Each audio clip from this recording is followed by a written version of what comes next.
So we'll start reading. Each devotee can read one paragraph or two paragraph, and then we'll discuss in that. Okay, so this sloka, anybody wants to read, or should I read? I'll read a sloka. After that, somebody can continue.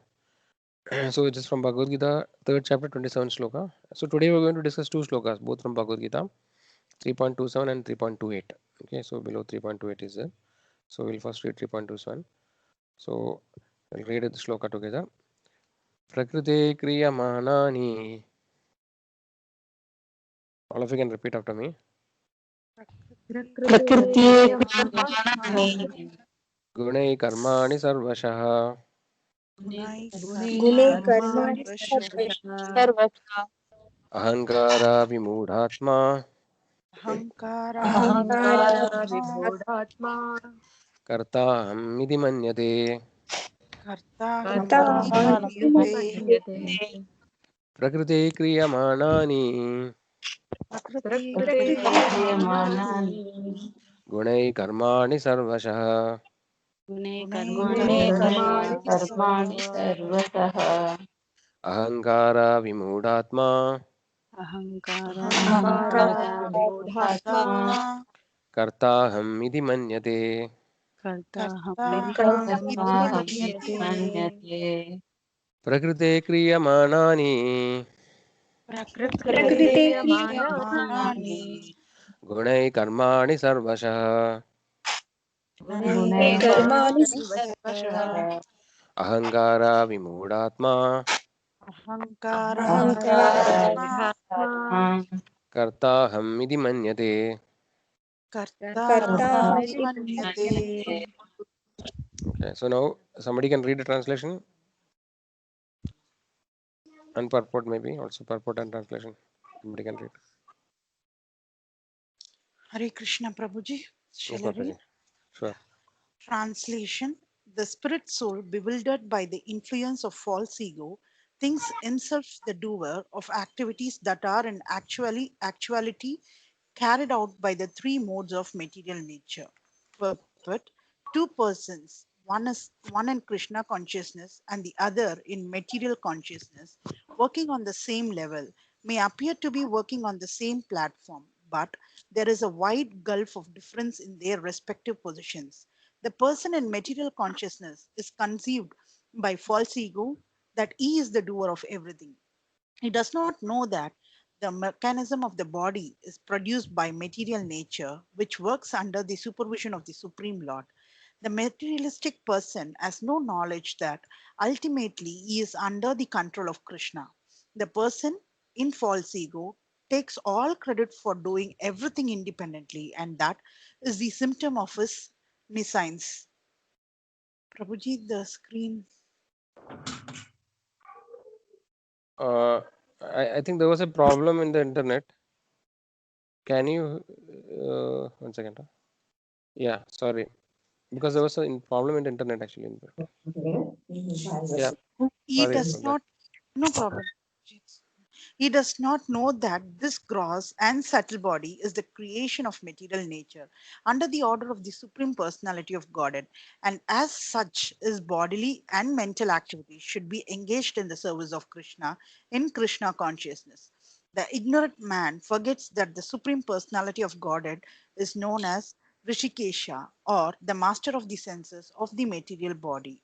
For due to his long misuse of the senses in sense gratification, he is factually bewildered by the false ego, which makes him forget his eternal relationship with Krishna. Hare Krishna, Prabhuji. Thank you, Mataji. Hare Krishna. So some other devotee can read. And the next shloka, anybody needs help? I'll read the shloka. Somebody wants to read a shloka, then it's fine. Otherwise, I can read it. I will read it together.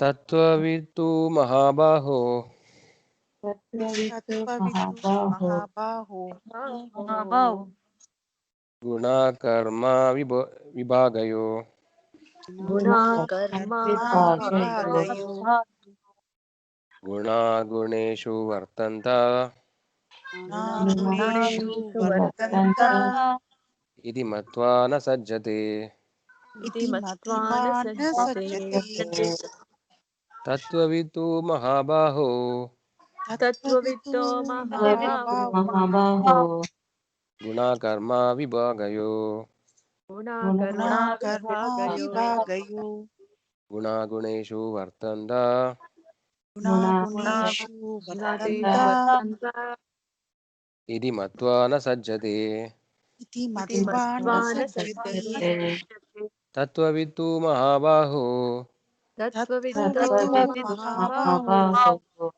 गुणाकर्मा विभागयो गुणाकर्मा विभागयो विभागयो गुणागुणेषु वर्तन्त गुणागुणेषु गुणागुणेषु गुणेषु वर्तन्त वर्तन्त वर्तन्त इति मत्वा न सज्जते इति इति मत्वा मत्वा न न सज्जते सज्जते So somebody can read the translation and purport.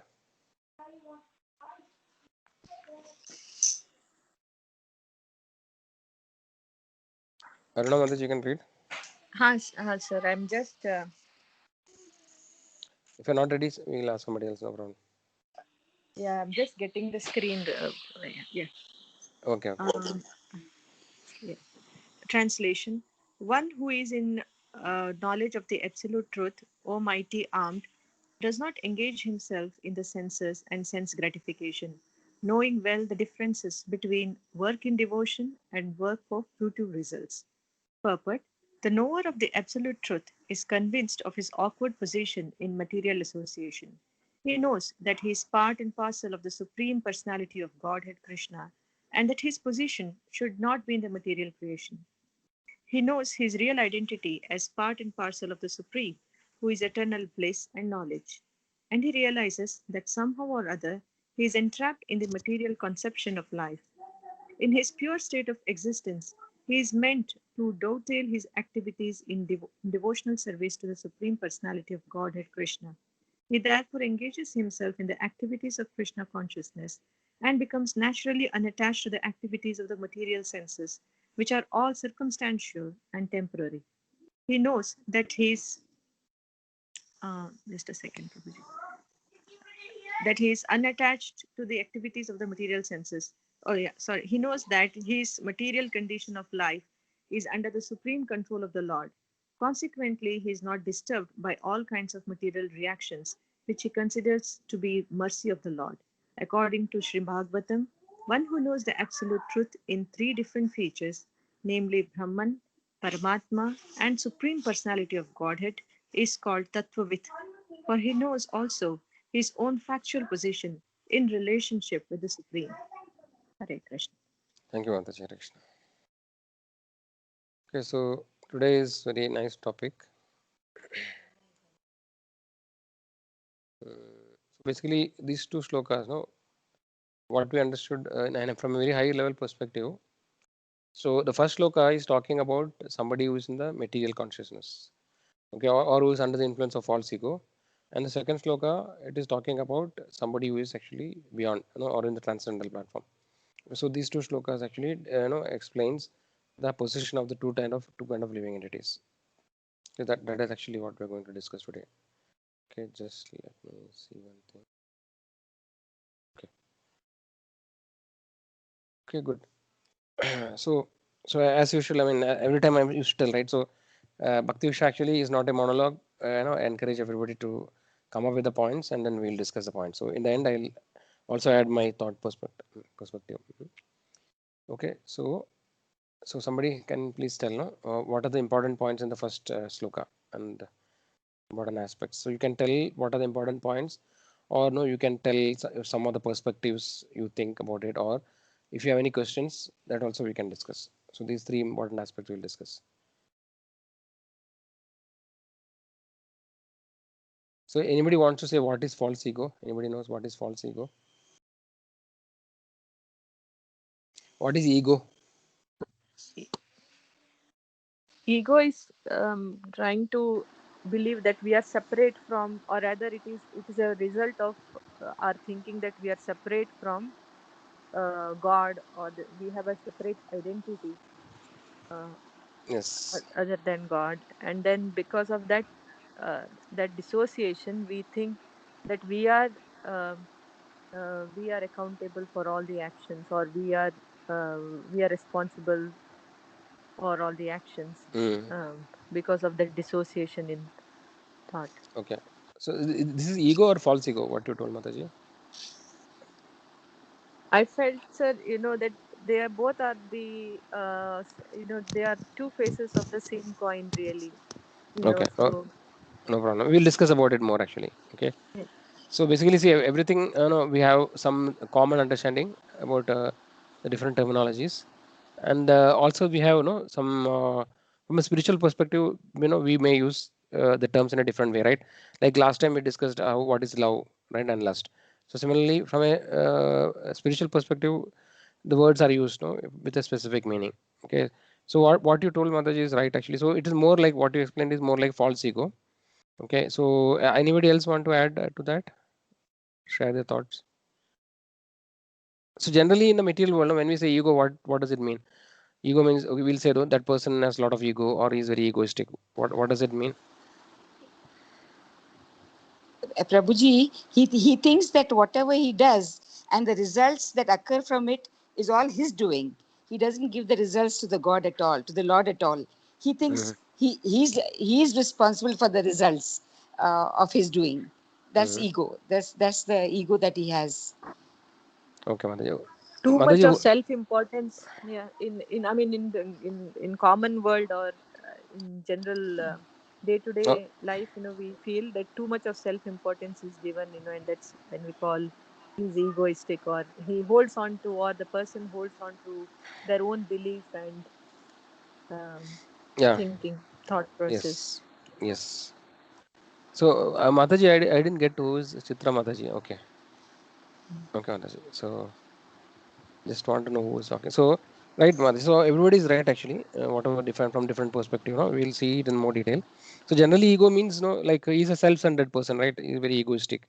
He actually thinks that he is great. Whatever he's saying is right. He doesn't have any like kind of a broad vision. Like these are general things we say, right?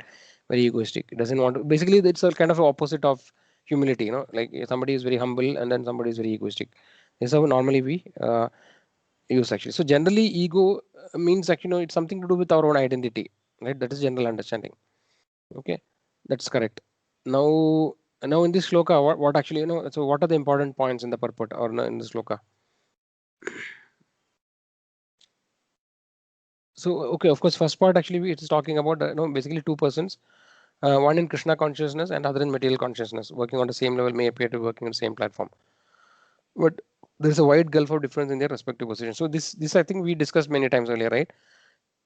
So externally, I mean, it may not be immediately obvious how a spiritually inclined person, especially if he's a grahastha, because if he's sannyasi or brahmachari from the dress we can make out, okay, no, he's a mendicant or he's a spiritual person, right? But I suppose somebody is a brahmachari, sorry, is a grahastha, and let's say he's going to office and no, he's in normal dress, right? And then in the office, if you see two people, one is a devotee, another person is non-devotee, it may not be just immediately is possible to understand, right? Maybe no, because the devotee also in the grahastha life he does also the normal things, right? He also as a family he works in a company, or he may have material possessions, right? Like this way externally it may appear similar.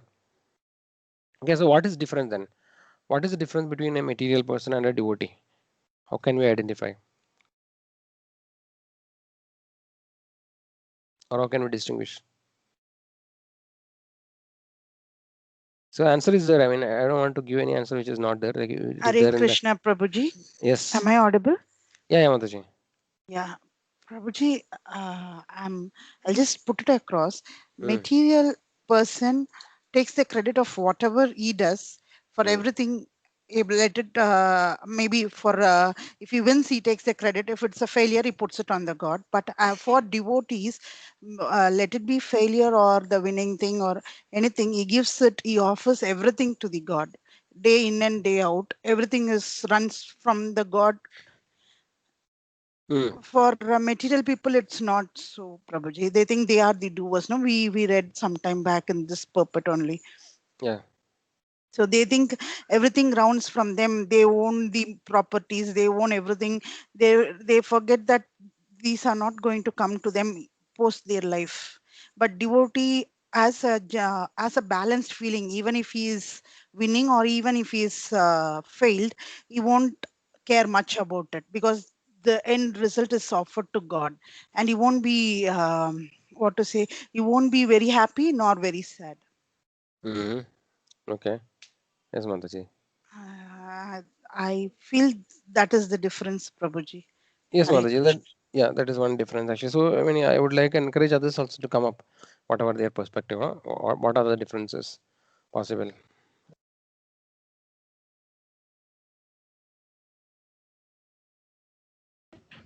Again, in the same reading through the passage, Mm, whatever Mataji said, in addition to that, uh, that a devotee or those in Krishna consciousness, they would have engaged their body and mental activities in the service of Krishna. Therefore, they are less, or they are not considering, whatever they do not identify themselves as the doer, mm. because their both body and the mind apparatus, the entire apparatus is in service of Krishna. And therefore, maybe I don't know, Prabhuji, you will have probably No, no, you whatever. Right. So that's how we learn actually, no. So when we discuss, we will come to know, no. That is true. See, whatever you told is right, Mataji. There's nothing wrong in that. Okay. So that is a symptom. So if from the perspective, what is the difference between a person who is material consciousness or no, or a normal materialistic person and a spiritually inclined person? Whatever point you mentioned is right. That actually spiritually inclined person, he actually is always no, he is always thinking about the Lord, and no, he is actually trying to do activities which are as prescribed in the scriptures or no, which is actually pleasing to the Lord. He tries to please the Lord, right? So and then he is always thinking about the Lord, conscious about the Lord. So yeah, so that is right. So other devotees, can you please add some more points? Anybody wants to add?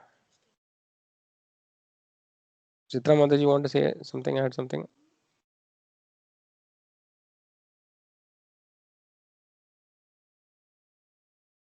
Preeti Mataji, would you like to add something? Nivedita Mataji, anybody can add. What are the differences?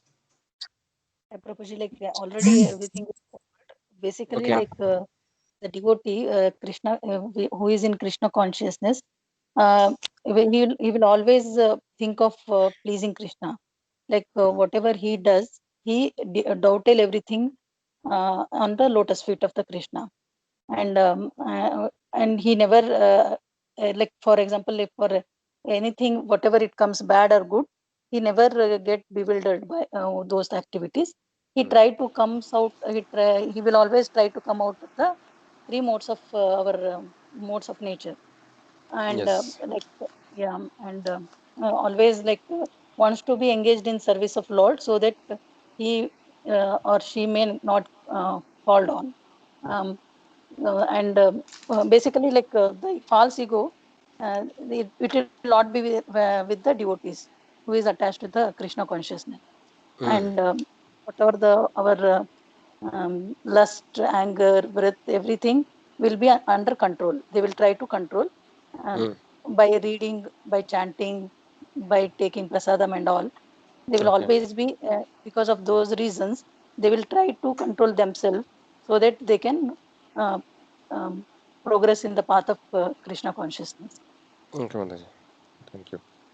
Anybody Prabhuji, else? yeah, Prabhuji, another point is Yeah. in actual ego, he thinks that Lord is the actual doer, but false ego, he thinks I am the body and I am the doer of all activities. Yes. He That is the one point. And the person who is spiritual in nature, he says that all activities should be offered to the Lord, Mm. results as well as what he's doing, God is making you do it. So he's spiritually, sort of into Krishna consciousness. That's Okay, the Mataji. difference between the two. Yeah. Yes, Mataji. Nice points. Okay. Anybody else want to add? We will actually. We Prabhuji, I will have. want to add. Sure. Sure. Yes, Uh, Prabhu. means materialistic person thinks about himself, and Krishna conscious person will think about the relation between means others and the Lord. Mm. Yes. Yes, Roji, thanks. Nice point. Uh, no, anybody wants to add? So basically, what we have to understand now. So I think all the points mentioned is right from the perspective of how I know what is the difference between a materialistic person and a spiritual person, right? Now, actually, the main point of today's discussion is false ego, right? So this particular thing we have to understand little more detail. Okay, so these are all already some of the aspects are already covered. So we have to clearly understand what is ego, okay, and then what is false ego. So from the spiritual perspective, right, from the acharyas, which what they have explained, there is a difference between ego and false ego. Okay, so we have to temporarily forget what is the material definition of ego. So actually, from the spiritual perspective, some of you already, Mataji just now mentioned, right, and we have many times also we have discussed earlier, but I think we will just discuss it in such a way that it will be more clearer. Okay, so basically, ego means the identity of the living entity. Okay, so actually, ego is not wrong from the spiritual perspective. The ego definition of ego means having the right understanding of oneself. What is the position? Who are we? No, basically Brahma, Aham Brahmasmi, right? So that is the actual right ego. Basically understanding that I am a spirit soul, part and parcel of Krishna. So Aham Brahmasmi is not complete by itself. Aham Brahmasmi just means that I am Brahman, right? So but Brahman actually has various interpretations in the Vedic scriptures. There are different schools of thought. Like for example, there is Mayavadi school of thought. There's impersonal school of thought, like Advaita, Vishishtadvaita, Achindya, Veda, Veda. So different this thing. So Brahman is a very generic term, but actually, the right understanding as per the acharyas in the parampara is that aham brahmasmi, like I am a spirit soul. It is not complete. When it is complete qualified, it says I am a spirit soul, part and parcel of Krishna. Right. So there are different three aspects. I am a spirit soul. I am part and parcel of Krishna, and my duty is to eternally serve the Lord or to please the Supreme Lord. So these are the three important aspects of the ego. So when somebody understands all these things completely, basically theoretically understanding and repeating or no, just telling that is one thing, but actually realizing this and behaving accordingly is a different thing. So when somebody completely realizes this position, then actually he is liberated already. Basically, see what is liberation means, what is bondage. So bondage actually means that when one considers himself to be the body, which is a wrong identity, right? Temporarily, the living entity takes different bodies in the material world, and but the living entity completely thinks that he is nothing but the body and nothing beyond that. And every activity of the living entity is surrounded under that particular concept of I am this body. All the activity, if you see the materialistic people, their every activity is related to this identification that I am the body. So I am so and so person, I am working here and this is my position. I am a manager, I am a I'm a politician, I am a mother, I am a father. So all these are, so based on that, every activity of our life revolves around this identity, which actually is a temporary identity, right? And then tomorrow after death, this identity changes. So we have taken so many different identities. So the false ego, so ego actually is the right identity, and false ego is the wrong identity. In thinking wrongly that I am the body, that is a false ego. So it is not only a concept, but actually it's a reality in the sense that it is something concrete. Like actually we discussed, right? So how the living entity is constituted is that the original pure form of the living entity is actually the soul, the real identity for the living, the living entity is the atma, the soul, right, which is there in the body. This soul is actually covered by the subtle body, and the subtle body is further covered by the gross body, right? So there are multiple layers of covering.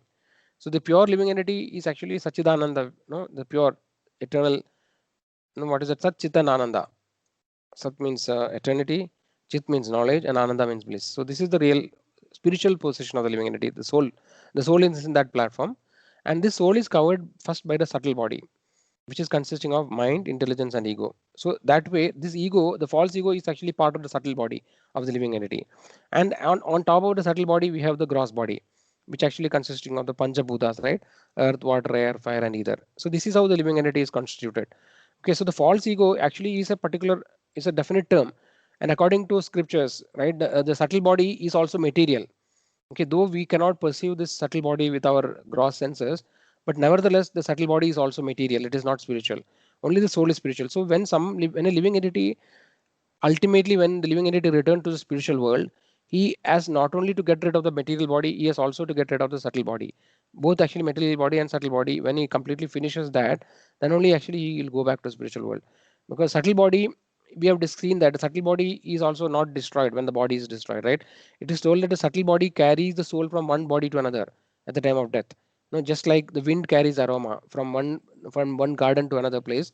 Similarly, the subtle body carries the soul from one body to another at the time of death. Okay, so the subtle body is a definite thing, and then some of the phenomena we explain, right? Like for example, the ghosts, or no, this near death experience, out of body experience, all actually are by the subtle body. Okay, so that way the subtle body is a definite thing, and the false ego is also a concrete thing. But actually, it is very difficult to understand the real how exactly the false ego is. But nevertheless, scriptures gives us information that mind, which actually we generally know mind what it is, right? Mind actually has the faculty of thinking, willing, and feeling is the faculty of mind and the intelligence actually, which is also very subtle. So last time we discussed about analogy, right? The horse, the chariot. No, that analogy, I think, no, we discussed that. It will come again and again. We discussed, right? So this analogy actually shows the chariot. There's a chariot which is the human. Our body is like a chariot. The real traveler is the soul. The intelligence is the driver. The mind is the reins, right? The lagam or whatever using to control the horses. We need this what you call rope, right? This rope actually is the mind. So the mind is the media through which the intelligence controls the senses. The senses are the horses, the five senses. So this is the analogy actually, which is the parallel to understand the different different what you call concepts involved. So this way, the false ego actually is a distinct thing. Like the mind is there, then the intelligence is there, and then the false ego is there. So as long as the living entity is conditioned or no is not liberated, he has the false ego, by which actually he is convinced. So this is everything is actually because of the material world, material energy, which is Maya, right? Which is the we have discussed the Lord has three main energies, which is called Andaranga Shakti, Bahiranga Shakti, and Tadastha Shakti. So Andaranga Shakti is the internal potency of the Lord by which the spiritual world is manifested. External energy is the material energy by which the material world is manifested. So external energy means all the material world, right? All the prakriti, whatever we see in the material world, they are all which are actually considered as non-living. They are actually the external energy of the Lord. And the Tadastha Shakti is the jivatmas, the living entities, right? This is the marginal potency, right? So this way, all three are actually coming from the Supreme Lord. Okay, so when the living entity is conditioned in the material world, he thinks that the Maya, the Prakriti, will convince. The Maya is actually, we discussed last time, Maya has two kind of potencies. One is known as the covering potency, and one is the throwing potency. By the covering potency, is called Avaranatmika Shakti. By this covering potency, the material energy covers the real intelligence of the living entity. The real intelligence, we know that living entity is Satchidananda, right? In that Sat Chit is knowledge, the real knowledge. When the living entity has the real knowledge, then the living entity identifies himself as a Brahman, part and parcel of Krishna. In that real identity will be there.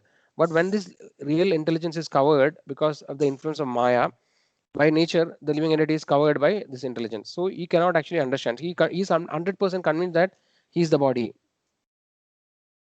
Yeah, Prakshega Shakti, right? That is throwing potency. Basically, again and again, Maya throws the living entity into the ocean of material existence. So this is all by design. Actually, it is not by accident. No, these things are happening. This is how material world is designed, because the living entity has a particular desire to enjoy independently. The Lord designed this material world such that the living entity can forget the Lord temporarily, and he can try to enjoy here. But nevertheless, the design is such that the attempt to completely enjoy is never fulfilled. It's always frustrated. So after many lifetimes of frustration, the living entity may try to inquire why no is there a why do I suffer? Who am I really? Or what will happen to me after? So these are the important questions a living entity should ask, right? Who am I? Where do I come from? What happens to me after death? Where do I go? Right? Why do I suffer in this material world? So this kind of intelligent question the living entity starts asking, then actually his path to return back, is started actually. So that actually only happens. First of all, the living entity should have a desire to inquire about this. What is that shloka? Atato Brahma Jitnasa. Right? That actually the question that who am I? To the Jitnasa, to inquisitiveness to know about the real identity or the real truth. That truth has to arise in the living entity. So this is only one part of the story. But most important thing for the living entity's journey back to the spiritual world, right, is actually by the mercy of a pure devotee. Unless and until the living entity comes in contact with a pure devotee of the Lord, it is very difficult to him to go back. Right? He may start his journey. So there are so many ways by which the living entity can inquire about absolute truth. There are so many paths, right? Some of the people may inquire, like for example, we know that karma yoga, jnana yoga, dhyana yoga, right? The different paths are there, bhakti yoga. So only in bhakti actually it is possible to attain the highest goal, right? In other path, like for example jnana and in karma yoga, it is not, it's very difficult to get liberated directly only by doing karma. But now when you come to jnana and dhyana, actually it is possible to get liberation, right, by that process. When somebody becomes perfect in jnana yoga, or when somebody becomes perfect in ashtanga yoga, it is possible to liberate in the sense that he can free himself from the cycle of birth and death. But it is scriptures and Bhagavatam also says that this kind of liberation is not eternal in the real sense, no, but actually it is for a very very long time. That generally people who take this path of Jnana and Ashtanga, they will aspire to become one with the Brahman. They want to merge with the Supreme Brahman. The Brahman actually is Brahmano hi Pradishtaham. Brahman is actually just the light which is coming from the body of the Supreme Lord. No, Brahman is not ultimate. So just like somebody is just satisfied by the sunlight, no, that is the position of somebody who has Tattvavadis or Brahmavadis. Their actually goal is only to merge with the Brahman, which is the light. Okay, but beyond the light, actually there is sun, right? And then the sun planet and the sun god is there. We have seen that. Brahmedi Paramatmedi Bhagavan Idi Sabhyade, right? The three levels of understanding. First is understanding the Brahman, which is the Brahma Jyoti. Then next comes the Paramatma, which is the localized supreme absolute truth, which is there in the heart of the living entity. And finally, the ultimate realization is Bhagavan, who actually is the supreme personality of Godhead, who actually is a person, right? And everything actually is emanating from him. So the Brahman is actually the spiritual effulgence which comes from the body of the Supreme Lord. Okay, so this way there are different realizations. So the point what I was trying to say is that not only the desire of the living entity to inquire for the absolute truth is sufficient, because so many people inquire about the truth, right? But it is not true that all paths lead to the same destination. Okay, because just like the different trains you take go to different destinations, similarly, different path actually will lead you to different destinations.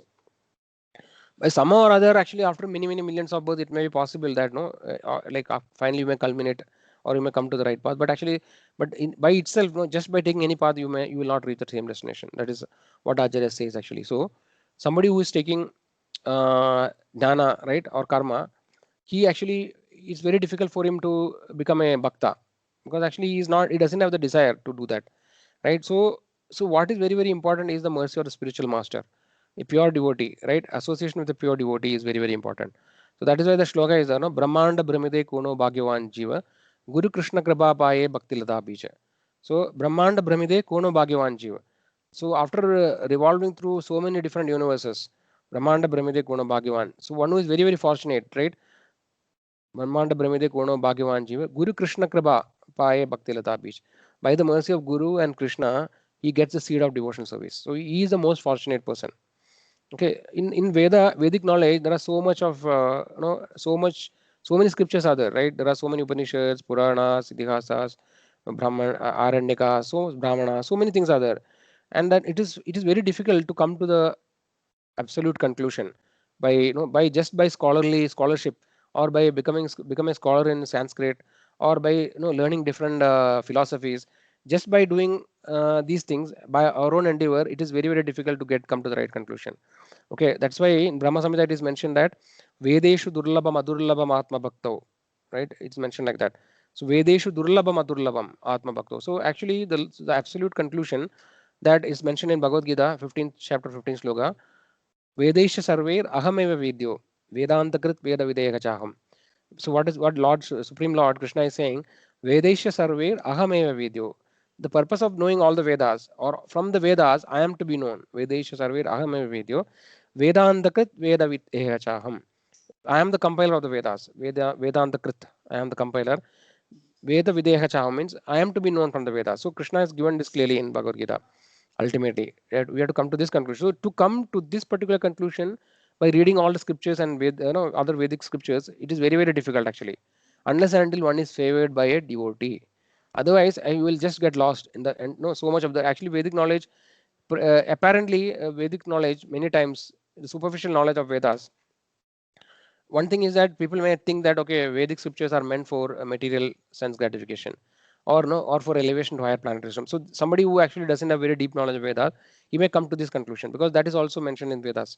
Right? Vedas also Karmaganda, which talks about how to become materially successful, or how to become successful in the next life. This is there in Vedas. So you may get misled by that. Or somebody who goes more further, many places Vedas actually gives information in such a way that he gives an impression that the absolute truth is an impersonal thing, because no, some especially in Upanishads actually uses very flowery words, lofty words and flowery words, which actually which actually is very satisfying to the intellect. Because it will talk things in a very hidden way. But actually, many of the philosophies tries to interpret that particular meaning as actually the real meaning. Okay, so according in really Vedas, actually, you have to always interpret, take the direct meaning of the Vedas, and never try to interpret. So actually, a lot of people who are intellectual, who are take the Jnana path, they get lost in the Vedic knowledge, thinking that the absolute is impersonal, and then they pursue that particular path.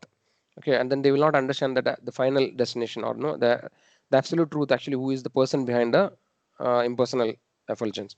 So this way, the point what we are to understand is that this Vedic scripture, the absolute truth or the spiritual knowledge is something which actually which cannot understand, which you cannot what you call become an expert or understand completely by our own endeavor. It has to always come through the mercy of a pure devotee who has actually realized it. So this is very, very important to understand.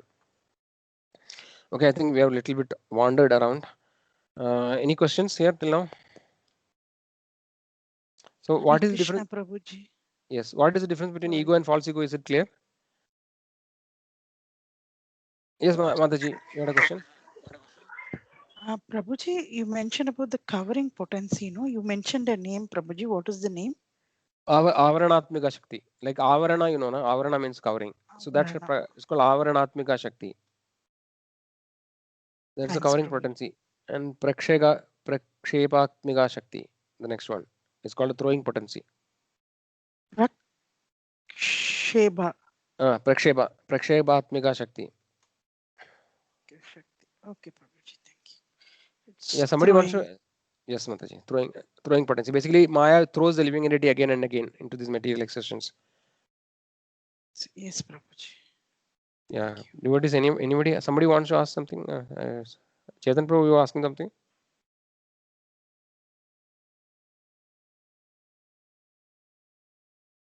Okay. Anybody has any questions? Devotees? Prabhuji, this one I wanted to ask that why is that there is so many yoga, Prabhuji? Like there is not only one yoga. So why it is so many yoga? That Prabhu, difficult to answer question. uh, See, these kind of questions are difficult, Prabhu. See, for example, if you ask, no, why there are so many different type of varieties of living entities. For example, it is told that there are 84 lakh species of life, right? And there are three energies of the Lord: internal, external, marginal. So why there are three? Why there are not more? It's very difficult to say, because it is just the Lord wants in that way. Like, so, for example, there are 14 planetary system, right? So if you ask why it is so, I don't have an answer, Prabhu. Sorry. Okay. What was the question? Yeah, so basically what we understand, what we understand from scriptures, I can tell, but why it is that, actually I have not read that. For example, no, it is talking basically what we understand is the time in the Vedic scriptures, Vedic cosmology is something called cyclic. It's a cyclic thing. Okay, it is basically in the modern physics also. There are different theories which talks about how the universe comes into existence, right? And how it actually exists. For example, there is something called the Big Bang theory. Then there is something called the pulsating theory. There's something called a steady state theory. Like that, different theories were put forward to explain the how the universe evolved and how it actually exists. So from that perspective, the Vedic cosmology or Vedic theory, not theory actually, Vedic facts, it more resonate with the pulsating theory. Basically, what it means is that it has something which actually it recurs. So basically, according to the Vedic scriptures, we have discussed that there are four yugas, right? Satya Yuga, Treta Yuga, Dwapara Yuga, and Kali Yuga. Right? These are the four yugas, and there is a mathematic progression of the time, right? So Satya Yuga, like half, right, is the previous yuga, right? Next yuga, like that, it actually reduces, right? So half of the Treta Yuga is Dwapara, half of Dwapara Yuga is this thing, right? Correct, no? Each yuga is half, right? Four times actually, one fourth. Okay, so there is a mathematical progression, and then the four yugas, and then it's a cycle. Actually, this cycle, four yugas, Chatur yugas keep repeating, and when it repeat 1,000 times, then actually that is one day of Brahma, right? And then Brahma lives for 100 days. So this is what actually we know from Vedic knowledge, but it doesn't say that why there are four yugas or no why the yugas repeat. There is no information, Prabhu. And at least I don't know actually about it. But in general, I would say that knowledge is so not so very important actually. From a spiritual perspective. So these kind of questions actually, may not help much actually, in making progress in spiritual path. So we have to understand how where we have to go. How can we go there? That is more important. Okay. Revati Mataji wants to leave. Chetan Prabhu, is it okay? Yes, Prabhu. Yes, Prabhu. Yeah. Yeah. Anybody else has any question? Devotees related to this topic. So is it clear actually what is ego and what is false ego? That ultimately that is the most important thing we have to understand in this particular session.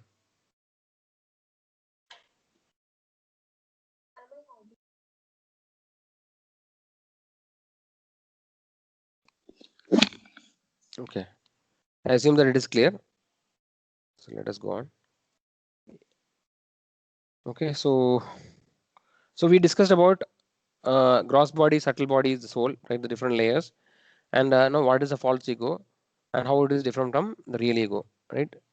Then other things to discuss. So these are the most important things to discuss. Now in the second part, it is talking about the person who is in the spiritual consciousness. Tattvavitu Mahabaho Guna Karma Vibhagayo Guna Guneshu Vartanda Iti Matva Nasajjate. One who is in knowledge of the absolute truth, O mighty Arjuna, does not engage himself in the senses and sense gratification, knowing well the difference between work in devotion and work in fruitive activities. Okay, so work in devotion and work in fruitive activities. That actually we have discussed. So here one more point I wanted to just check. See, basically here in the shloka it is mentioned Prakriti Kriyamanani Gune Karmani Sarvasha Ahankara Vimudatma Kartaham Iti. Okay, the spirit soul bewildered by influence of false ego thinks himself is the doer of the activities. They are actually carried out by three modes of material. So what does it mean? Anybody know? We understand who actually is doing then the activities? If the living entity is not doing the activity, then who is doing it? What do you mean by the three modes of material nature is conducting? What does it mean? Maya, most of Maya. Sanjay Prabhu? Yes, Prabhu. Yeah. Maya is doing, but how? How Maya is doing Maya, it? Through modes of Maya material. Yes. Modes of material nature is Sattva-guna, Rajoguna and Tamoguna. Yeah, goodness, passion, and ignorance. Yes. Yes. So let's say I order. I mean, I drive a car. Okay. So does that mean that I am not driving the car?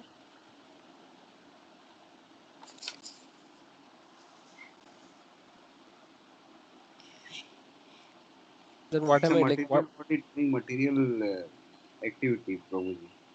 Yes. But no. But it's saying that you are not doing. No, I am not a doer because I am influenced by the false ego. I am thinking that I am doing, but I am not doing. It seems. So how do you understand that? Prabhuji, your mind is telling you to do it. Okay, but I am doing it, right?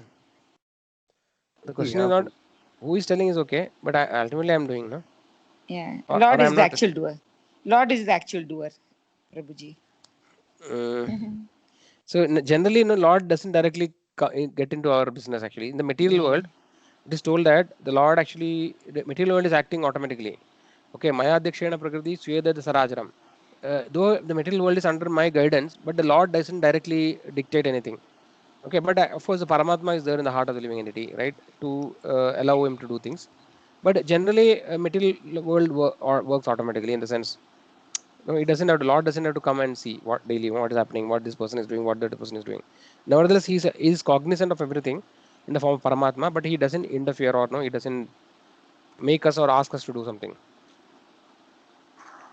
In Srimad Bhagavatam, it is said, Prabhuji, that the body and the mind, or the subtle body or the gross body, are forms of inferior energy of Lord, Mm, and therefore it is, although there is partial truth that it exists, but it is not the ultimate truth, mm, and that the Atma belongs to the Supreme Personality, yes, but the subtle body and gross body is part of the inferior truth, and yes. the Jivatma is part of the Supreme Personality. So that Mm, is why what we do in day-to-day activities is through the body-mind complex. Therefore, because it is not satya, entire truth, it is not in that sense. There is a Okay. I don't know. Yeah. Okay, no problem. What is the shloka? Jiva Mahabahu. The shloka is na Aprameyam. This the Apareyam. I think this is the shloka Mataji you mentioned. This one shloka in Bhagavad Gita. What is it? Apareyam idasmanyam prakritim vidymayam param jiva bhudam mahabaho yadeyam dhare jagat. Beside the inferior energy, O mighty Arjuna, there is a superior energy of mind, which all are living entities who are struggling in the material nature and sustaining the universe. Okay, there is one more shloka which I am not getting. Your point, Mataji, what you mentioned is right. That the living entity actually is an inferior energy, and no, and the spirit is a superior energy. That is right. Okay. Yeah. So this is very difficult to understand topic actually. See, what I think the Acharya says, no, what I understood from the Acharyas is that so basically uh, so the for the pure devotees, right? See, the Lord actually interferes in the life of the pure devotees. When somebody is completely surrendered to the Lord, then that for those living entities, the Lord actually takes care of their life. Their activities are controlled by Him. That is what the shloka is. That no, what is that? Mahatmanas tumam partha, devim pragati mashrita, right? Bhajanti ananyamanasam. Yeah. So that shloka actually is from that actually. So somebody is completely surrendered to the Lord. Then another shloka is that yoga kshemam vahamyam. What is the shloka? Yeah. So basically, unless and until somebody is fully surrendered to Supreme Lord, the Lord actually doesn't interfere here. The material world will work on its own. So how the material world is working is actually we saw right the different energies of the Lord. We told that the material world is designed in such a way that the living entity automatically no enjoys and suffer in the material world. Basically, everything mostly these all things are controlled by the laws of karma. Because of the karma, we are impelled to commit different activities. Basically, because of the desires I have in this lifetime, they are all actually captured. The different vasanas of the living entity, they are all actually stored. One is that Paramatma actually is observing all the desire of the living entity, and then he sanctions whatever desire. So maybe 100 lifetime before I had a particular desire. In this lifetime, no, the Paramatma will sanction that, give an opportunity for me to fulfill that desire. So this is not fully in our control. Actually, we are not, we don't know how these things are working exactly. But many of the things which we do now is because of the many various desires that we had in the past lives. Also, many of the things we suffer is because of the some sinful reaction, no, which actually we have conducted in the previous lives. So because of these rules of material nature, the laws and action and reaction of the karma, the three modes, the sattva, rajo, tamo, which is an energy of the, which is part of the material energy, right? This acts on the living entity. No, the living entity is influenced by the different modes, sattva, rajo, tamo, based on its past karma and his desires, and accordingly he is impelled to compel different activities, impelled to perform various activities. So that way, no, actually, though many things are we call destiny, right? Many times actually it is not the desire that somebody wants to do a particular activity. In a bigger picture, in a nutshell, it is not no just like that I am lifting a glass, and it is not decided, not like that. We have to look from a bigger holistic perspective. So let's say somebody fails in an exam, even after studying very nicely, or somebody was a nice person, no, he actually, let's say he got married, and no, suddenly some very bad things happen in the life, like he lose his family members, etc. So many things, even though nobody desires, actually, it happens. So this is all because of the bigger picture of, various activities. There are various action, various things which are coming into the picture. No, mainly like the material energy is a big thing, and bigger perspective. Then actually the karma of the living entities in the past life, then the vasanas and desires which he has, and the three modes. So the three modes are actually the medium through which the living entity is influenced in the material world. So that is why the modes are conducting carried out by three modes means it doesn't, it means that the modes actually influence, but modes are not the ultimate cause actually, or the original cause. The modes actually is only the medium by which actually the living entity becomes, the living entity is influenced to either sattva-guna, rajaguna, tamoguna, or a combination of that. And because of the mode, actually actions are conducted.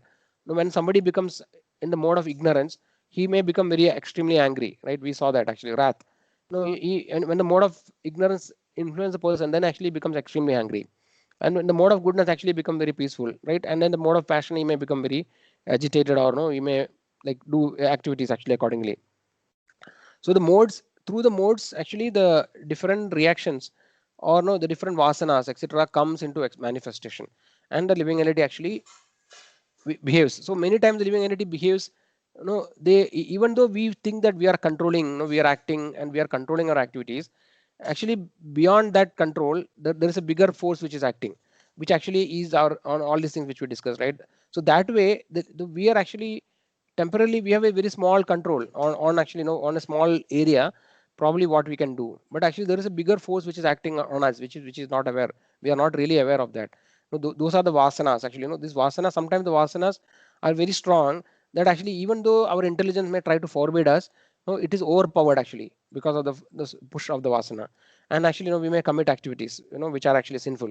So this way there is a bigger thing which is working, which actually which we are not aware, and especially people who are not materially, not spiritually knowledgeable, they don't have any knowledge, any clue about it actually. They just think that okay, everything is just in my control and I am doing everything. But somebody who's having a little bit spiritual intelligence, they have some knowledge, and somebody who's actually very advanced in spiritual knowledge, they completely understand this particular phenomena. But we can understand only to certain extent actually, but not fully, right? So that is how actually these things are working, though it is not a complete perfect answer that I can give. To my limited knowledge, I can explain to this extent. Okay, any questions in this?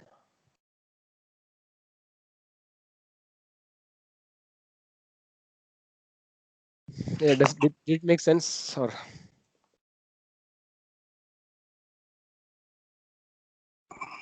did it not make Prabhuji, sense? Prabhuji, Any, one yeah. more point. Yes. Prabhuji, that there are like 5 doers.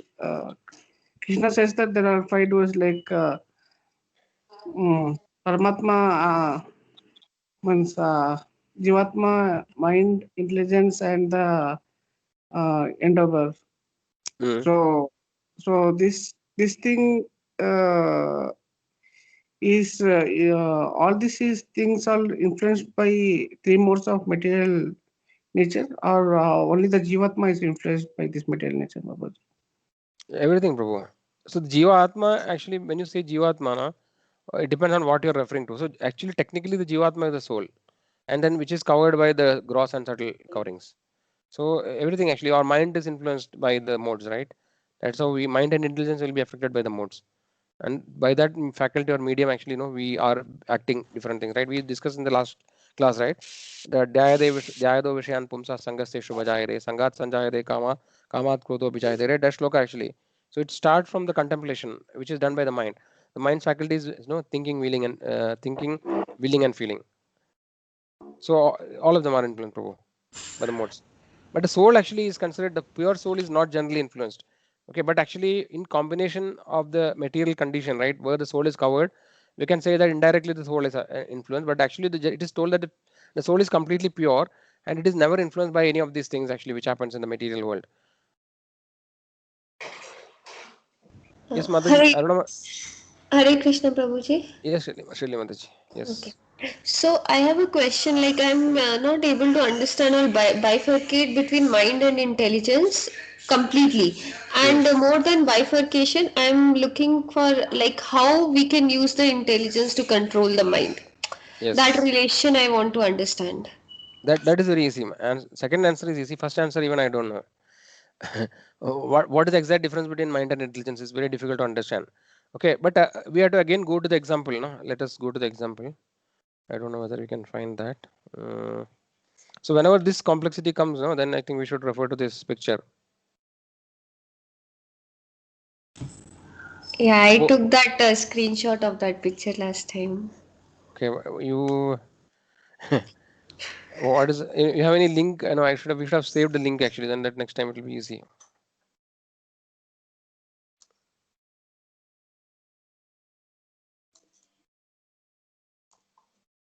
Hopefully. Yes, this is the next picture. Okay, this is the picture we discussed last time, right?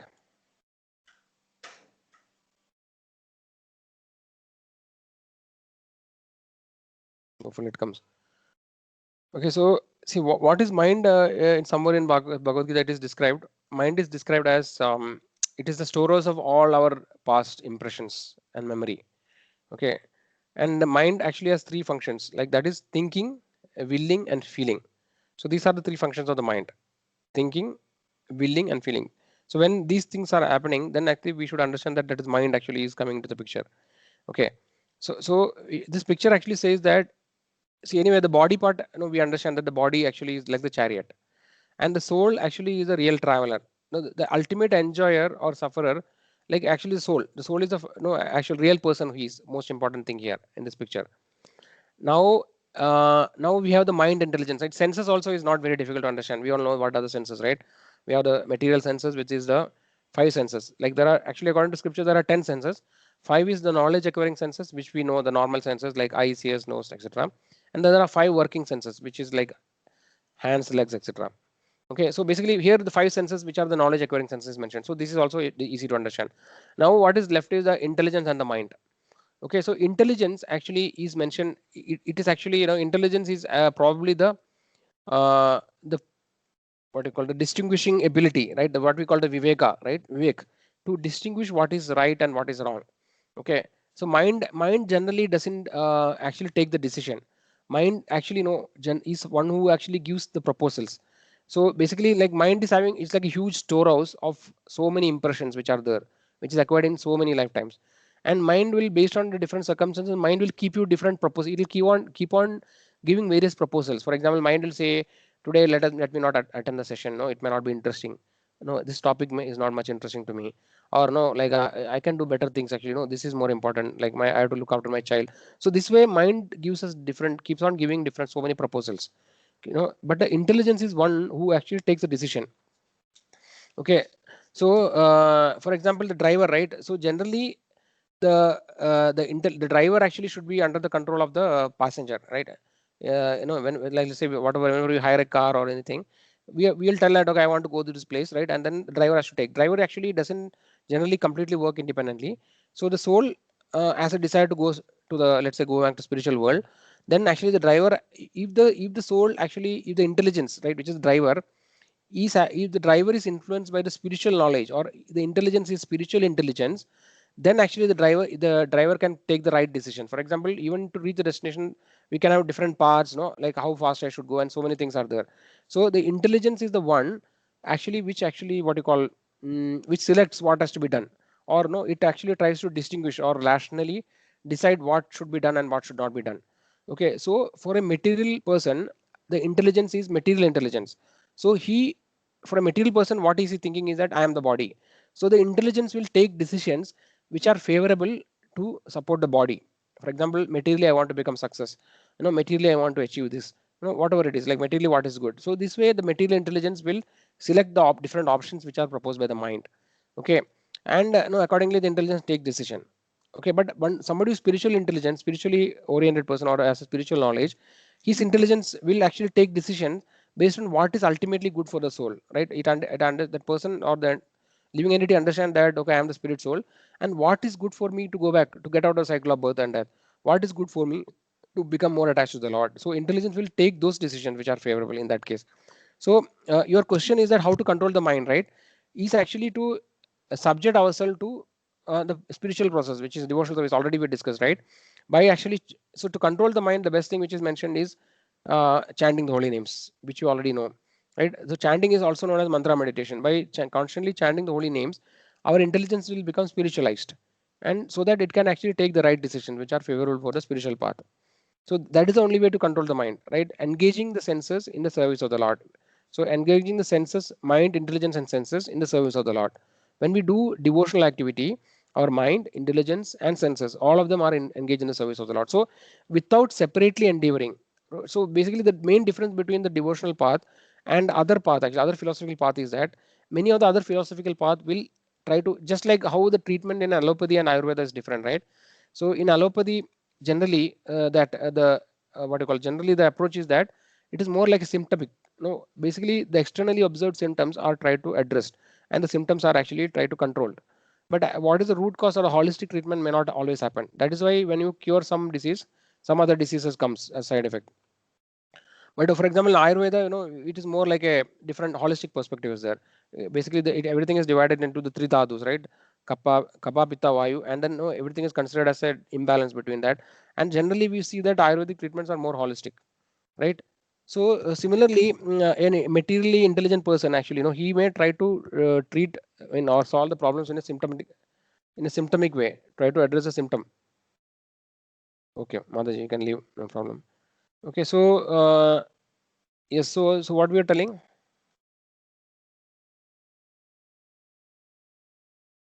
Yes. Yes. Yeah, so when actually when we are engaging in the, yeah, so what I'm trying to say is that yes, so devotional service, right? When we do the so what I was trying to say is that there are different paths. So this devotional path is like more like a holistic treatment actually. And you don't exactly in Ayurveda, no, it may be very difficult to explain how exactly a particular medicine is working, but nevertheless we know that the medicine works, and by experience we actually get confidence in the treatment, right? Okay, so this way, this devotional service, we don't have to separately or analytically understand each and every elements and separately try to address each and every problem. Let's say I have like 6 problems, right? Kama, Krodha, Lobha, Moha, etc. So I treat one by one actually. I try to technically analyze what is Kama and how it is happening, and then I to, for example, by breathing I can control some of the problems, right? So this is one approach. But in devotional service it's more holistic, that when we take to devotional service, everything automatically get addressed actually without explicitly or logically understanding each of the problem. We just have, if you have faith in the devotional service and do the devotional process, right, though it may look very simple, actually it works. So it is by experience that actually we get the confidence. So controlling the mind is not separately required. What I'm trying to say is that basically if you are, for example, if you are sincerely chanting the holy names of the Lord, right, with proper attention and following the process without committing offenses, then naturally the mind will become controlled gradually. Okay, separately we don't have to endeavor. Similarly, everything actually, all other vices can be controlled. It is told that in Bhagavatam, it is told that a devotee of the Lord, automatically develops all the good qualities, right? And it is not separately required for him to endeavor to develop these qualities. Automatically, when he advances in devotional life, all the good qualities of the demigods are manifested in the devotee. It is mentioned. So that means that though it may be difficult to explain how it is working, but nevertheless, if somebody has faith in the process and he follows the process, actually the effect we can see after some time how he's transformed. Shili Mandaji, I think the answer is not satisfactory to you, right? No, Prabhuji, it's very, very satisfactory, and I got the clear picture. Thank you so much. Okay, Mataji. Thanks. If you it is yeah, sometimes we discussed last time. No, see, sometimes actually we want a more complicated solution. No, simple solutions we may not have trust. So sometimes that's why it may look very simple. How it is possible? No, everything for every problem you are saying chant. How it is going to work? Some we may think like that actually. Even I used to think like that in the beginning. But we should have faith, and when we practice, so basically only the proof is actually only by practicing and realization. No, there is no other way we can actually prove it. So we have to practice, and then gradually we see that our transformation is happening in us.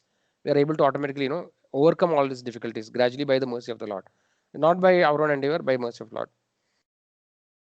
But mind control, I think in yoga, Mataji already knows actually there are so many ways, right? For example, or meditation, pranayama, like controlling the breath. So breathe actually, controlling the breathing is one of the main ways, and it is also an integral part of the Vedic system, right? For example, when we do certain yagyas, when people chant Gayatri, for example, they actually used to do pranayama before that. So definitely there is a control.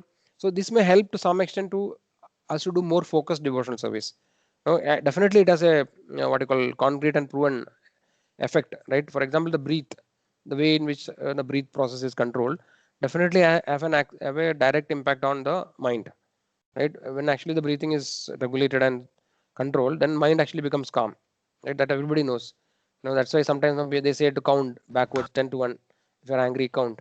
So definitely that's a proven that is only little external activity, right? So doing yoga may help us actually. Somebody is not at all able to concentrate on chanting, etc. No, it may help them to do more better chanting and things like that. But on the other hand, if it doesn't do that, but over the period, no, if you just have faith and if you keep chanting, also actually the same state will be achieved gradually. But ultimately, it will happen by following the devotional service. Everything that is necessary will happen actually, which is favorable for us to go back to Krishna. Okay. Any other questions?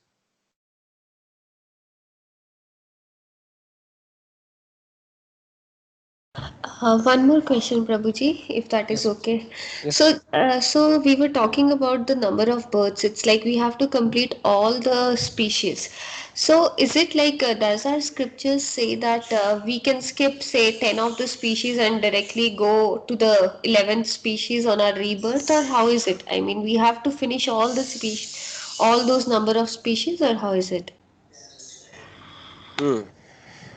So what I understand, Mataji, see, generally, there are something which is general rule. As per the general rule, if you miss a human birth, right, then actually you may generally have to undergo that so many different species of lives, unless and until some devotee favors that living entity in the any form. So we see in scripture that so many living entities who are not in the human body are favored by the devotees. For example, it is told, no, like just by hearing the chanting of the holy names, like many living entities, like insects or any living entity in the room, right? They are all benefited actually by chanting. So we see there are many stories of like that, where actually the non-human beings actually are delivered, right? Even the ghosts are delivered, even animals are delivered. So that is why the chanting of the holy name is very powerful, right? That it is actually the sound vibration, right? That can have impact, even though some ant or some insect who cannot understand anything about chanting, nevertheless actually he hears that holy name, right? Actually that there's some impact. So generally, the living entity, once you miss the human life, actually the nature's role automatically take into action, and we have to go through so many different lifetimes to again get a human body. That is the general rule. But nevertheless, actually it is possible by the mercy of the pure devotee or by the will of the Lord that actually it can be changed. There is one story about Narad Muni, where actually we discussed, I think, some time back, that somebody wants to understand what is the power of association of a pure devotee. And in that story, Narad Muni, somebody asked Narad Muni only asked the question, what is the power of association? I think Lord Vishnu, Narad Muni asked, what is the power of association of devotees? He says that I heard that association of devotees is so important, right, or so glorified. What is the power? So Vishnu will ask, no, if you want to understand the power of association, you go to this particular forest, and you will see that there is a parrot. Okay, you ask the parrot what is the power of association. So Narad Muni goes and asks the parrot, what is Narad Muni asks, no, like, can you tell me what is the power of association of pure devotee? As soon as Narad Muni asks the question, immediately the parrot will die. It'll fall down and die. So Narad Muni become bewildered actually, what has happened? I don't know what happened. As soon as I asked, it died. Then actually Narad Muni goes back to Vishnu and asks, no, this is what happened actually, what should I do? Then Vishnu will say, no, don't worry. Actually, there is a particular, I don't remember exactly. There is another animal, maybe cow. There's a cow in a particular place. You go and ask the cow, what is the power of a monkey? I think monkey. What is the power of association? Okay, Narad Muni goes to the monkey and asks, what is the power of association? Again, as soon as he asks, the monkey dies. Okay, so then Narad Muni become very scared actually. Again, go back to Vishnu and say, no, this is what is happening. Whenever I ask what is the power of association, no, they are all dying. So I am not able to understand what is the power of association. Then Vishnu will say, don't worry. Actually, there is a so and so particular kingdom, and there is a prince there. You can go and ask this particular prince, what is the power of association. Then Narad Muni become very scared actually, because now if something happens to the prince, no, then he will not be spared, right? The king will take some action. So, but nevertheless, because of Vishnu asked him, he will go and ask the prince. Prince, now can you tell me what is the power of association? So what actually the prince will say is that prince will say, do you remember the monkey that you asked the same question, and do you remember the parrot that you asked the same question? So I am the same soul. Just because I got your association, immediately I got the next. No, I skipped so many lifetimes and I became a monkey. And as soon as you ask the monkey, because of your association, immediately I got a human life. So this is like, by the association of devotees, actually we can change the course. But otherwise, in the normal progression, it is we have to. There's no way, because material rules and laws act automatically, right? It's already designed and it'll act in that way. That is the Okay. answer, Mataji. So that Okay. is why, So, yeah. no, you go ahead, please. Sorry. No, that is why we say the human life is very, very precious. No, it is the human life is so much valuable. Prahlad Maharaj says that Durlabam Manusha Janmam. So after so much of difficulty, I finally got a human birth. And actually, this is the only opportunity for me to actually get out of the cycle of birth and death. So that is why the human life is considered as very, very valuable, and we should make best use of the human body. Yes, Mataji. So there would be a possibility that we get human life, and maybe we will be doing sins as well as good Mm. things. So there would be a possibility that we might get the human birth again. Yes, sure. That's for sure, na, because that is I what the mean, I mean, Reincarnation. without the gap, without other species coming Exactly. into it. Yes, yes. That's for sure. No, that's why all these we have seen the reincarnation session, no? And whatever the studies which have been done in reincarnation, right? We see that they had previous human birth only. Recently, no, we saw that example, Namataji. Like some child, small child, no, he's talking about his previous life in a nearby village, Yes, and yes, this was yeah. my mother. So that is a reality actually. So it is not that every time actually you become an animal. No, it all. So this is very difficult to determine whether no next life I will get what. Okay, but it is very definitely if you perform bhakti, then we can change the course. But otherwise, no, by it is very difficult to say that I'll do this many sinful activity and this many pious activity and then I'll get this particular body. That actually is extremely difficult to plan.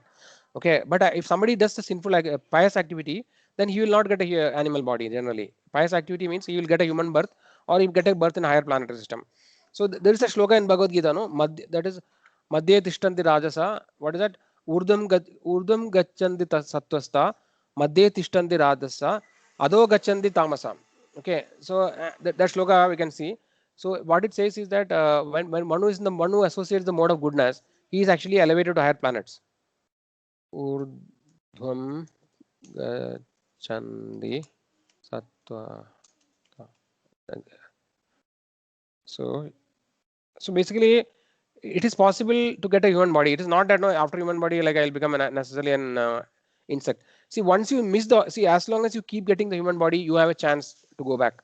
But once you fall completely, you know, you do very extremely sinful activity and you lose a human body, then actually, you know, then it is difficult to change the course, because as we know, only in human body we can have karma, right? And we can change the, you know, animals and other living entity cannot acquire any karma. So you have to just spend all the karma in so many lifetimes. Once you, so this sloka says, ऊर्ध्वं गच्छन्ति सत्त्वस्ता मध्ये तिष्ठन्ति राजसा जगन्य गुणवृत्तिस्ता अधो गच्छन्ति तामसा. Those situated in the mode of goodness gradually go upward to higher planets. Those in the mode of passion live on the earthly planets. So this is the passion. Somebody who's in passion, you know, he may keep getting the human births, and those in the mode of ignorance go down to hellish planets. So that is how actually. So it is not that every time, no, you, like we actually, you know, after human body we may not get a human body. That is not the case, Mataji. So, but there is no guarantee, no. Like, see, in this particular lifetime, by mercy of some devotee or by some of our Sukriti, we have got the path opened in us, you know, of a very good opportunity to go back to Krishna. Okay, so now if you miss this, it is quite possible that no, you may get another human birth, but there is no guarantee that again we may get any other opportunity. But of course, at the same time, if you have begun your spiritual life, then actually you will be able to continue that we have discussed. But generally, you know, for normal people who don't have any spiritual knowledge, for them it is a big risk actually, because you know, they if they are very sinful people, then they may degrade to animal body, and then once you degrade to animal body, then you don't have any chance.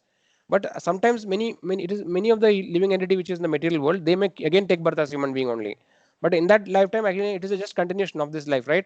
So they may not get an opportunity to understand the spiritual topic in the next life. But they so many living entities you see now also in our association, in our society, in RBD Stillwater, there are so many people. We did the program. No, hardly two people, only two people are attending now. So they are remaining all the people now. They don't have any correct knowledge what is happening in this world. They just get a human body. What is the use of the human body unless until you utilize to go make progress in spiritual life, right? For them, there's no guarantee that actually they may get another human birth. And even if so, you assume that many of the people who are there in RBD still waters, they had a human birth in the last life. But this time they got a human body. What is the use? Last time they did not utilize it properly. They somehow got this time. So there's no use, right? That is the point we have to understand actually. We may get a human body, but no, there is no guarantee that we get an association of devotees. So association of devotees is very, very important, so that we actually can finish the cycle of birth and death. Yes, Mataji. Any question more? Is it okay?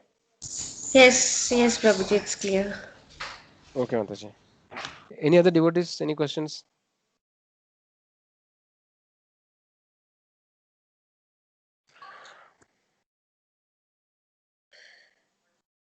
Okay, hope everything is clear. Okay, so I think we are almost done. This particular section, right? We discussed the second paragraph. Can you please? I mean, you can just go through once and see any more questions are there.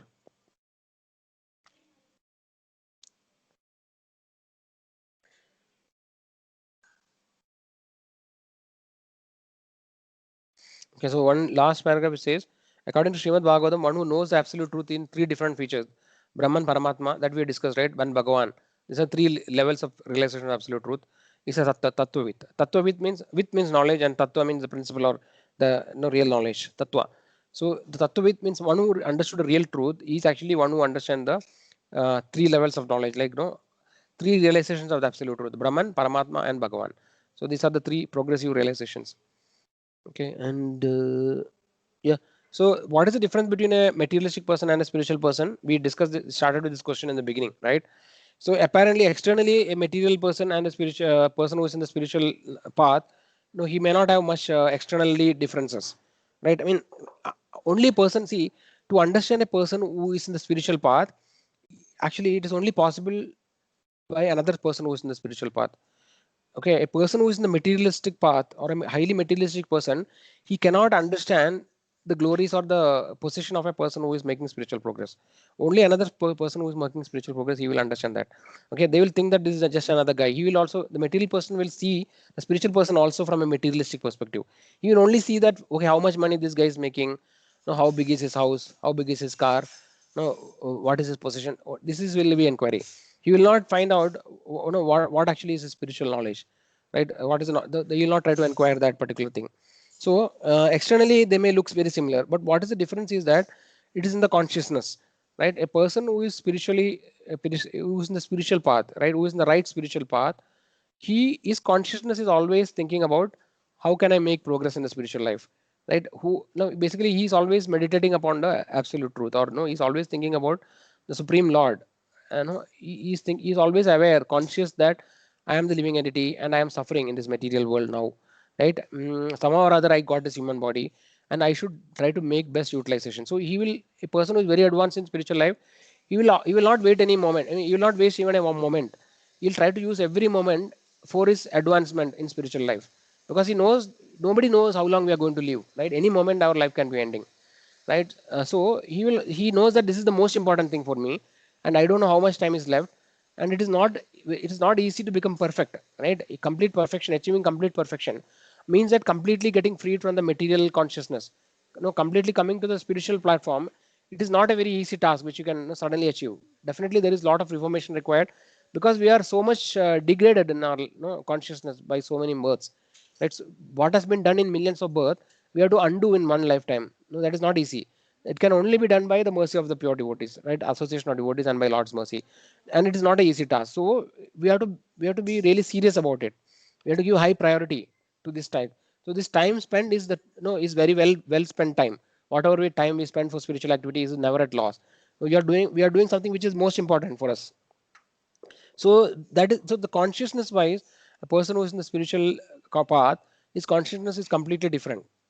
Material person is always thinking, how can I improve my material comforts, how can I make more money, right? How can I make my family members happy, right? How can I get more, how can I make my future secure, how can I make my, for example, children, their grandchildren, like this way his mind is always occupied by so many things which are related with this material body, and related illusion.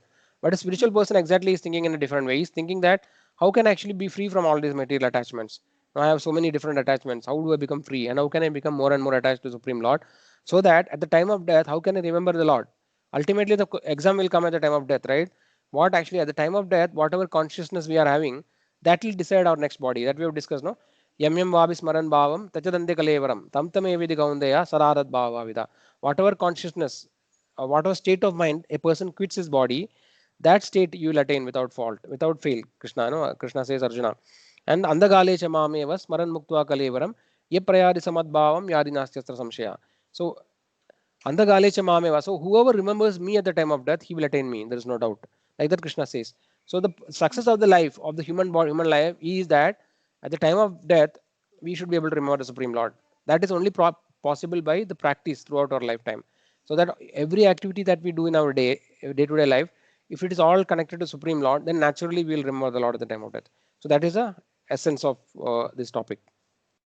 Okay, I think that we end. We have come to the end of the session. Any other questions of the devotees?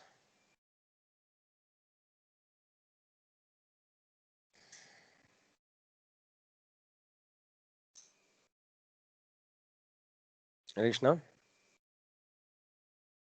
Preeti Mataji, Nivedana, Aruna Mataji, you want to say something? No, Prabhuji, no questions. Okay, okay. You were supposed to leave, Mataji. You wanted to leave, you told, no? No, Prabhuji, today is fine. Okay, okay. Yeah, thank you. No, thanks. So, Nivedita Mataji, Preeti Mataji, you want to add something? What you discussed? No, Prabhuji.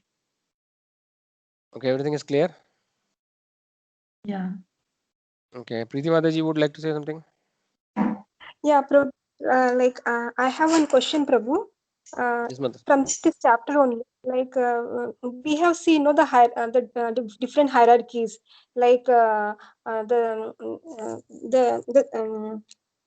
mind is above the senses, then above the mind is intelligence, and Yes, on the highest level is the soul. yes. Yeah, and in one purport, I have seen one sentence that the soul should be directly engaged in the service of the Lord. So how I can understand that, Prabhu? Uh, the From this soul is chapter, the soul is some shlo- actually, yes, Mataji. You want yeah, to say? Prabhu. No, the soul actually, see basically when we are in the material body, in the material condition, the soul is not directly exposed, right? The soul is covered by the different layers. So so basically soul should be engaged means actually, through our body only we can. When you're in the material world, we can only engage our body, right? No, I mean to say the body is the means. For example, I want to worship. What we can do, what does it mean is that the soul actually is the ultimate person who is the, like in this picture, the soul is the real traveler. No, that is a indirect meaning actually. Ultimately, the soul is the final benefactor of whatever activities we are doing, right? The spiritual activity, what we are doing, actually is benefited by the soul. The soul is the real person here, right? And everything else are some kind of temporary manifestation, which we have got in the material world. Because in the material world, it's created in such a way that to interact with the material world, we need a gross body, right? And the subtle body is also required actually. So when we say that, actually it means that the soul, no, through all these other faculties, right, other instruments. So the material body is considered like an yandra, no, yandra rudani maya. The material energy gives a suitable machine for the living entity or the soul to actually fulfill his desires. Like that we get different bodies. So ultimately the soul is benefactor. So when you are saying that the soul has to be engaged in the service means basically the soul is there inside, but through the body, right, through the body and whatever our existence, through this existence only we have to do service, under service to the Lord. We have to use our senses in the service of the Lord, mind, intelligence, and senses. All of them has to be, like, they say karmana manasa vachasa, like what they say, no. So by our activity, karma, mind, words, then our, no, then physically with the body, like hands, legs, etc. All our faculties can be used in the service of the Lord. That is what actually Ambarish Maharaj example is given, no? How Ambarish Maharaj uses every sense. So that's what it means actually, Mataji. It's not that soul will not come out and do something directly. So soul has the control over intelligence, Prabhu. Yes. Uh, The soul Acha, has to be connected to the intelligence, otherwise it will be, then there's no point in saying that no, this intelligence belongs to this particular soul, right? uh, The soul is actually the traveler. The soul can tell the intelligence where to go, for example. Or see, ultimately the desire, that free will actually which is there, right? That is actually the faculty of the soul.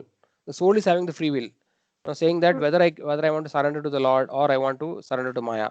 That is actually the soul's prerogative. mhm. How to understand the voice of the soul and the intelligence, Prabhu? How to distinguish that?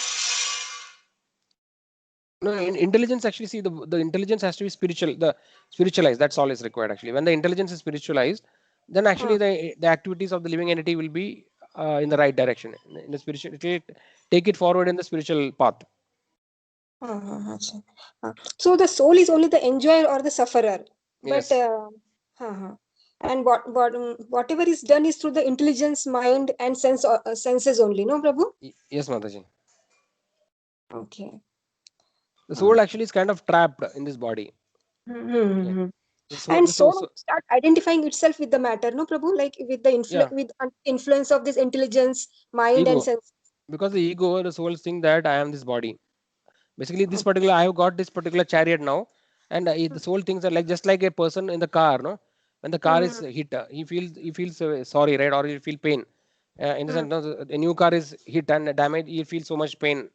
Similarly, the soul thinks that this car is, I am the car, or this body is me. Like that, the soul actually is convinced by the influence of Maya. But actually this body is different. No, now this body, after this I'll get another body. Like that I'll get so many. So that is why we should not be attached to the body. And we should also think that I am not the body. I am not really the body.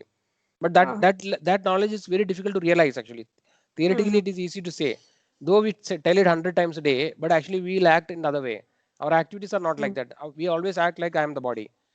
Immediately after after the class, I'll do something actually which actually will prove that I am the body.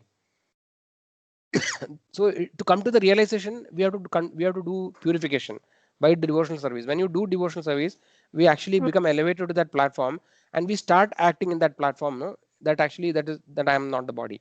But otherwise, actually, it is theoretical knowledge. But that is the self-realized people, or the pure devotees of the Lord, right? Or acharyas who are purified or self-realized, they are in that platform actually. But we to come to that platform is what actually all these activities which we perform in devotional life. So that is called Brahma Buddha. Brahma Buddha Prasannatma na sochadi na kangshadi sama sarveshu budeshu mad bhaktim labade para. Brahma Buddha Prasannatma na sochadi na kangshadi. So if you when you completely come to the soul platform or spiritual platform, right? Then actually that person doesn't have, how do you understand? He doesn't have any material desires. If you are completely devoid of any material desire, that is one of the indication or symptoms that we have reached the Brahma Buddha stage. Na sochati na kangshati. Right? He doesn't have any desires. And Prabhu, one more from this chapter only, like the strategic positions of the lust are like intelligence, mind, and senses. So, how does it affect the intelligence, that lust? Because the intelligence is a decision making faculty, we discussed, right? So if the intelligence is influenced by lusty desire, then actually his decision will be in that direction. He'll take decision which is sense gratification, which is favorable for sense gratification. If the intelligence is not influenced by lust, then actually the decisions which he takes will be favorable for making progress in spiritual life. Just like whether I want to do basically it's the same thing, whether I want to listen to Maya or whether I want to listen to Krishna, right? Basically this is a choice the living entity has. So when the intelligence is under the influence of Maya, then actually he's under the influence of lust has overtaken its intelligence, and his decisions will be for sense gratification or his own enjoyment. So if the intelligence is clear, even if the lust attacks the senses or mind, but the intelligence can take over can control the mind and senses, no, Prabhu? Yes. That's what intelligence actually is higher than the mind. That you shloka is, there's a shloka, no, which says that the senses are superior to dull matter, and mind is superior to senses. Intelligence is superior to the mind, and the soul actually is the topmost in the hierarchy. So actually, if the intelligence is spiritualized, right, then actually the intelligence can control the mind. Otherwise, actually, the mind will be over. Though the intelligence is superior, if the intelligence is not spiritualized, even though the mind is weaker than the intelligence, but still the mind is capable of overtaking the intelligence. Yes, Prabhu. Yeah, that is what like I was. Yes. And this dull matter means the body, Prabhu. Like senses are greater than dull matter means in body the senses are superior. That is the meaning, no? Yes. Thank you, Prabhu. Dull matter, in the body or anything which is outside the body also, which is material, everything is dull matter. Acha, okay. Okay. Any other question, devotees? Prabhuji, one question. Yes, So samskaras are impressions. So sanskaras are on our intelligence, the impressions on our intelligence, if we say. Samskara, I'm not sure, Mataji. What samskara? See, samskara, there are two meanings. Normally, one of the ways of samskara is used is that they are the reformatory processes which we do. Like for example, there is actually the annadana. So somebody is born, there is a namakaran, right? Then marriage. So this is one of the understanding of samskara. And I think the samskara you are talking is a little different, I think, no? You have any other word to represent that samskara, Mataji? So basically, we say the impressions we have in our mind due to previous They are lives. vasanas. Okay. Or impressions, yes. Yeah, Mataji. Yes, what is the question? These are the impressions on the mind or the intelligence. I believe intelligence. Is my understanding correct? So what actually, according to my understanding, Mataji, what is mentioned, mind actually is the storehouse of all the past impressions. So impressions are stored in the mind, Mataji. Yeah, okay. I think I need to think a lot on this. I mean, I'm clear about the difference you told. That example gives me clarity completely. But to relate these things, I have to think little deeply. Okay, Yes. thank you, Prabhuji. Yes, Mataji. So yeah, it is a little difficult topic. Even I am also not completely expert in that. So whatever based on my limited understanding, I'm trying to explain. We can actually check again about it. So what is mentioned is that in Bhagavad Gita it is mentioned that mind actually is a storehouse. We can just check that shloka maybe for clarification. What No, I that's understand, Prabhuji, Hmm? yeah, Shalli Mata, what I understand is that, the urges that we have in this life or tendencies that we have are under the influence of our samskaras, and the urges or tendencies are within the mind domain. Hmm. And there would not be a logic otherwise that, if intelligence is attached to that, intelligence can be overpowered, but intelligence is not under the domain of past life control. It Hmm. can affect the mind because mind holds the urges, desires, and all. Hmm. But it can be controlled through free will. So that free Hmm. will is executed through the intelligence. So intelligence cannot be therefore be under the attack of past life. It stands independent, Hmm. and it is close to the soul. It is very next to the soul or the ego or the Yeah. identity, very next to that. It is Yes. clear, Yes. but it can get overpowered because, or it can get clouded, you can say. The intelligence can perhaps not overpowered, but it can get clouded.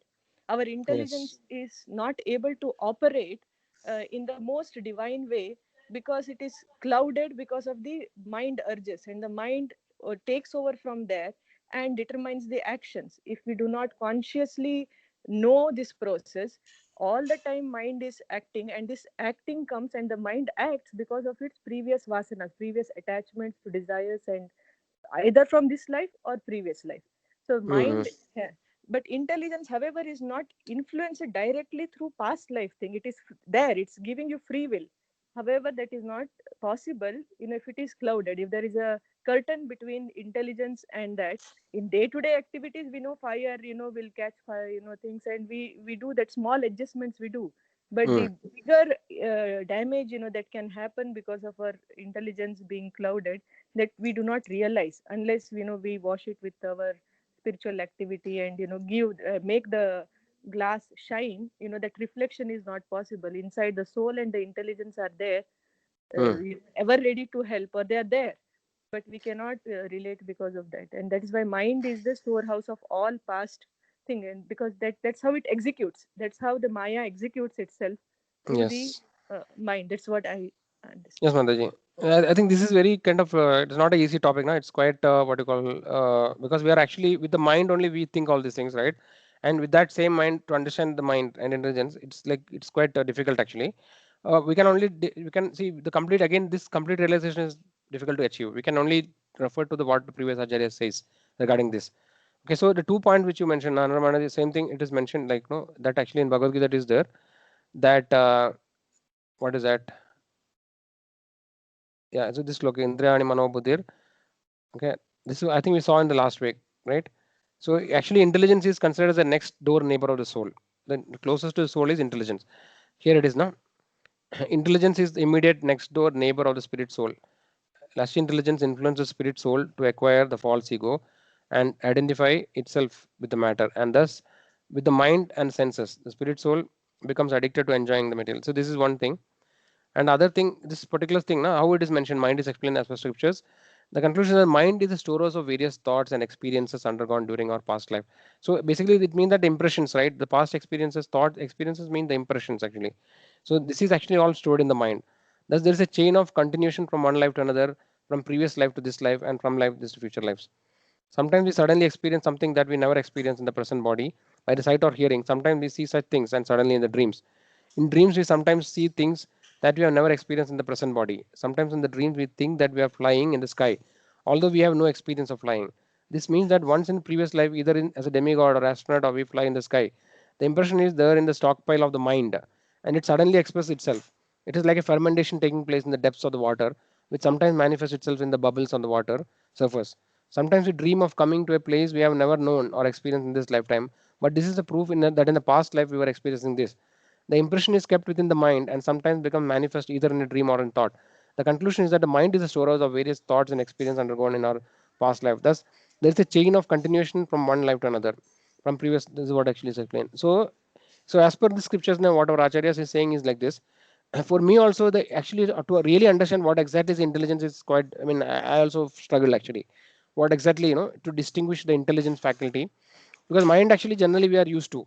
No, we otherwise also no, not if it is not in spiritual topic, materially also we talk about the mind, right? Though we don't understand much.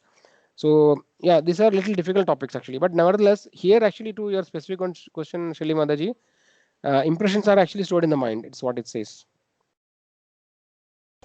Okay, Prabhuji. Yeah, even You can. this book, some of the yoga books which I read, they also say the same thing, mind. Mhm. So you can do some. I think Aruna Mataji and Shalini Mataji, they are good in meditation. No, you can do some meditation, and you can let me know if you come to some conclusion. What is the difference between intelligence and mind? Yes, Prabhuji. No, they as I it's difficult. I agree. But in a day to day, for a quick day to day observation, we all know that the mind can say, for example, say the speed and car itself you can take. The Mm, in the heat of the moment when we are driving, it can mm, say, okay, let me not or let me overtake this person.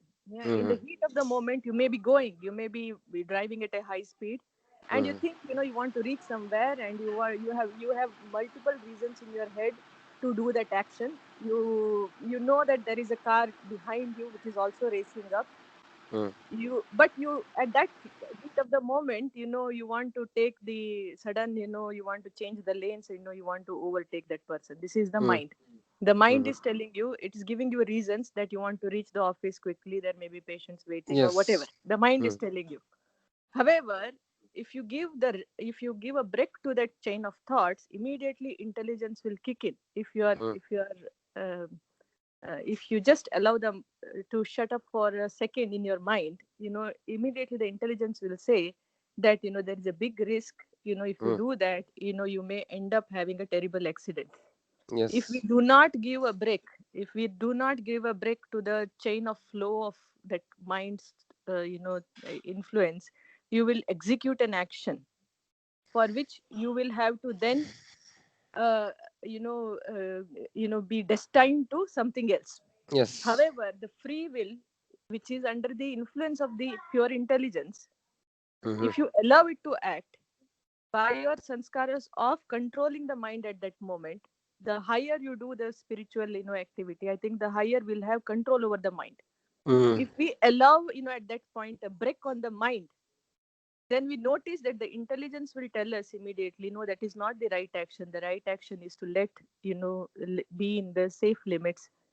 That way we will reach the destination safely. In this mm, way there is a greater risk, and we may not really reach the destination which our mind is fooling us that we will reach faster and all, but it's mm-hmm. risky.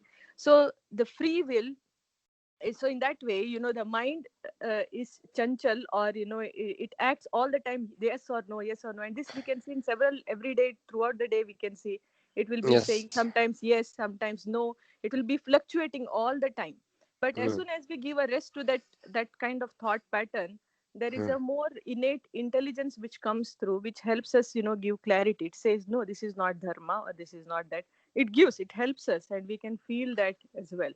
The problem is putting the brake to that mind. Unless there is a brake to the mind, it is overflowing, it is continuously dragging to do. Putting mm. the brake, I think, is the essence of meditation, or spiritual, maybe they are the products of paths towards devotion or attainment, or I don't know what's the right word towards Yes, that. Mataji. So the attainment or will come in that form, that it will quieten that mind, that which is always jumping, always it is jumping, and Mm. we are always carried down, we are jumping with it. That is why we are unable to give intelligence its place to act. Yes, Mataji. Yeah, so it's good points. So what we are, I'm just going through the future topics. No? So I think all these topics we are going to discuss in more detail. Okay, so where are we now? I think somehow I went too much fast. So today's topic was false ego, right? Okay, so now the future topics we'll just go through. So today we discuss about false ego. So next session we are going to talk about mind, intelligence, and soul. Okay, again I think intelligence is going to come there. Probably we'll get some more insights there. Then after that we'll talk about the nature of the mind. Okay, I think so. All these are opportunity for to explore more on this topic. Then do we need to control the mind? Okay, so I think all interesting topics. I think and then we'll talk about yoga, which actually is Bhakti Yoga. So I think in the coming days, I think we will delve more and more deeper into this. And whatever Aruna Mataji told, no, I think those are very valid points.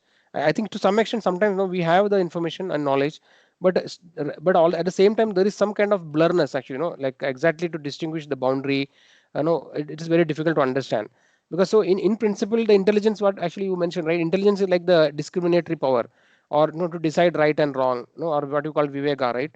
So that actually is intelligence. We generally know that actually, but so there is two aspect again. So according to scriptures there is one understanding how they define mind, how they define intelligence. It may be little different from the commonly used like what you call understanding, the common understanding, right? Without spiritual knowledge, that may be having a different definition of mind and intelligence, etc. So we can understand, we'll look into this in more detail in the coming days.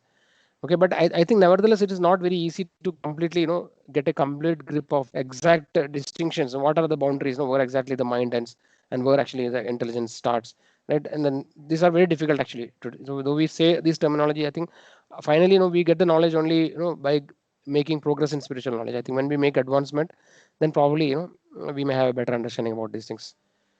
Okay, thanks, that was a nice discussion today.